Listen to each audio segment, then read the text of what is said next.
Klamath Falls from here? It's a long ways, that's far.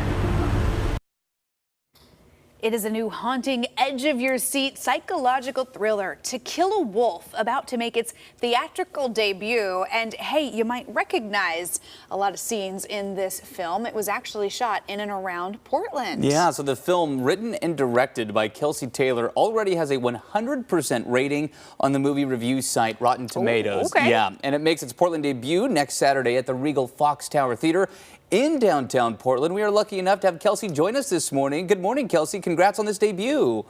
Good morning. Thanks for having me. Yeah, it's great to have you here. Okay, so I've watched this trailer multiple times. I was doing the prep work for this, and I was sucked into the quality of the trailer and the story of the trailer. What are people getting into when they watch To Kill a Wolf here next weekend?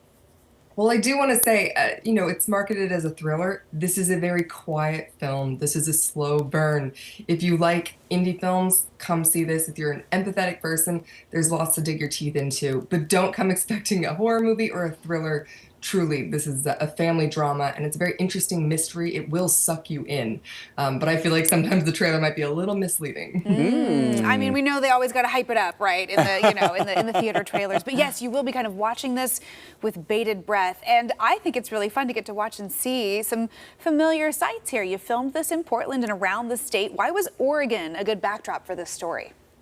So it's a modern reimagining of Little Red Riding Hood. So we wanted to have a magical feeling to the scenery. I'm originally from Washington State, which makes this a little confusing and a bit of a betrayal maybe. I love the Pacific Northwest, and we had scouted the East Coast. We had shot a teaser out there, but ultimately I was really, really attached to the scenery of the Pacific Northwest and just how big the trees are. There's also a survival element to the story, and we wanted to shoot somewhere where there were actually wolves. That makes sense. We ended up in Mount Hood. As I was going to ask, I was like, what kind of landmarks or what can people, if you're from the area, maybe notice in this film? Yeah, you'll notice lots. You'll also notice our lies. But we shot at the Zigzag Inn, Burn Speed Store, a couple locations in Sandy. We were really welcomed by the community, the McKinnon family, the Wesselinks, Josh Jarmer, people who we just met along the journey. We were leaving notes on cabin doors, asking if we could come inside. And you'll also recognize lots of Highway 97. I drive that multiple times every year. And Klamath Falls, I'm sorry, it's not Klamath Falls, you guys. All you Oregonians will know that for sure. Before anyone calls you out on it. We know. Yeah. We had to shoot somewhere else. Yeah. Well, I think it's going to be really fun for moviegoers to get to kind of do a deep dive into how this movie all came together. You're hosting a Q&A after your debut screenings next weekend. How fun is it, being from the Northwest here as well, to get to come and debut this film here and get to have some dialogue with the viewers after they see it on the big screen? Yeah, it's been amazing, especially because this film has been 7-8 years in the making now.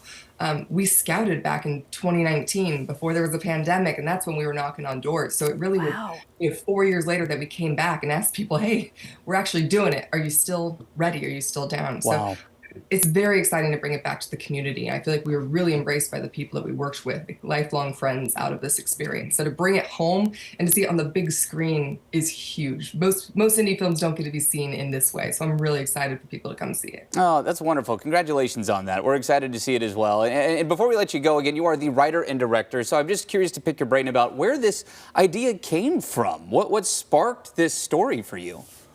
Yeah, it's a very complicated question. Again, like that 7-8 years, a lot has changed, a lot has passed, and there's so much layering when it comes to writing the story. But I grew up in a very, very rural area, spent a lot of time walking through the woods.